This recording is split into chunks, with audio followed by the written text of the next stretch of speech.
Hi, good evening brothers and sisters. നമ്മൾക്കിന്ന് spiritual ഇൻ്റലിജൻസിനെ പറ്റി പഠിക്കാം. ഹവാർഡ് ഗാർഡൻ എന്നറിയപ്പെടുന്ന സൈക്കോളജിസ്റ്റ്, കോഗ്നിറ്റീവ് സയൻറ്റിസ്റ്റ്, അദ്ദേഹത്തിൻ്റെ the frame of human mind എന്ന പുസ്തകത്തിൽ മൾട്ടിപ്പിൾ ഇൻ്റലിജൻസിനെ പറ്റി ചർച്ച ചെയ്യുന്നുണ്ട്. നമ്മൾക്ക് അന്വേഷിക്കുന്നൊരു കാര്യമാണത്. അന്വേഷണത്വര ഓരോ മനുഷ്യൻ്റെയും അവൻ്റെ പ്രകൃതിയാണല്ലോ. അദ്ദേഹം അതിൽ 7ഓളം ഇൻ്റലിജൻസ് ബുദ്ധിയെപ്പറ്റി ചർച്ച ചെയ്തു. മനുഷ്യൻ്റെ അവൻ്റെ ശരീരത്തിലുള്ള, അവൻ്റെ മൈൻഡിലുള്ള, അവൻ്റെ നാച്ചുറലായിട്ടുള്ള 7ഓളം ബുദ്ധികളെപ്പറ്റി ചർച്ച ചെയ്തു.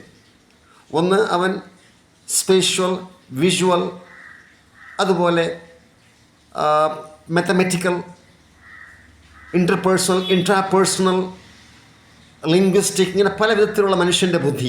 ഒരു മനുഷ്യൻ്റെ അകത്ത് ദൈവം വ്യത്യസ്ത സ്വഭാവത്തിലുള്ള പൊട്ടൻഷ്യൽസ് ദൈവം നമ്മളെ ബോഡിയിൽ ഉൾപ്പെടുത്തിയിട്ടുണ്ട്.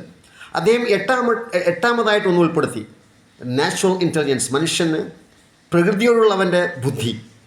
അത് കഴിഞ്ഞ് 9ാമത്തെ ഒരു ഇൻ്റലിജൻസ്, മരണപ്രധാനമായ ഒരു ഇൻ്റലിജൻസ്, ഒരു ബുദ്ധി അദ്ദേഹം കണ്ടെത്തി. അതാണ് സ്പിരിച്വൽ എക്സിസ്റ്റൻഷ്യൽ ഇൻ്റലിജൻസ്. എന്താണ് എൻ്റെ എക്സിസ്റ്റൻസ്? ഞാൻ എന്താണ്? ഞാൻ ഒരു മനുഷ്യനാണ്. എൻ്റെ എക്സിസ്റ്റൻസ് എന്താണ്? എന്നെ ആര് സൃഷ്ടിച്ചു? എന്തിനു സൃഷ്ടിച്ചു? ഞാനിവിടെ എന്തിനു വന്നു? ഞാൻ അങ്ങോട്ട് പോകുന്നു? അതുപോലെ കുറേ മർമ്മപ്രധാനമായ ചോദ്യങ്ങൾ ഉന്നയിക്കുന്ന നമ്മുടെ ബുദ്ധിയുടെ ഒരു മേഖലയാണ് സ്പിരിച്വൽ ഇൻ്റലിജൻസ്. അപ്പോൾ നമ്മളൊക്കെ മനുഷ്യരാണ്. എല്ലാ മതങ്ങളും, ഈ മതങ്ങളൊക്കെ എന്താ പഠിപ്പിക്കുന്നത്? ഈ ചിന്ത ബന്ധപ്പെടുത്തിയിട്ടുള്ള പഠനങ്ങളാണ്. ശ്രുതിയിലും സ്മൃതിയിലും പുരാണങ്ങളിലും ദൈവസ്തോത്രങ്ങളിലും ബൈബിളിലും ഖുർആനിലൊക്കെ പഠിപ്പിക്കുന്ന വിഷയമാണല്ലോ. അപ്പോൾ ഇവിടെ ഏതാണ് യഥാർത്ഥ മനുഷ്യൻ്റെ സ്പിരിച്വാലിറ്റി, മനുഷ്യൻ്റെ ആത്മീയത, അത് എങ്ങനെ ആയിരിക്കണം? അത് പഠിപ്പിക്കുന്ന മേഖലയാണ് മനുഷ്യൻ്റെ സ്പിരിച്വൽ ഇൻ്റലിജൻസ്. പ്രത്യേകിച്ച് നമ്മൾ ജീവിച്ചുകൊണ്ടിരിക്കുന്ന ഈ അത്യാധുനിക കാലഘട്ടം, അൾട്രാ മോഡേൺ ഏജ്, ഇവിടെ എല്ലാ സനാതന മൂല്യങ്ങളെയും മതം പഠിപ്പിക്കുന്ന എല്ലാ മൂല്യങ്ങളെയും വലിച്ചെറിഞ്ഞുകൊണ്ട് നമ്മൾ ഭൗതിക വസ്തുക്കളായി മാറുകയാണ്.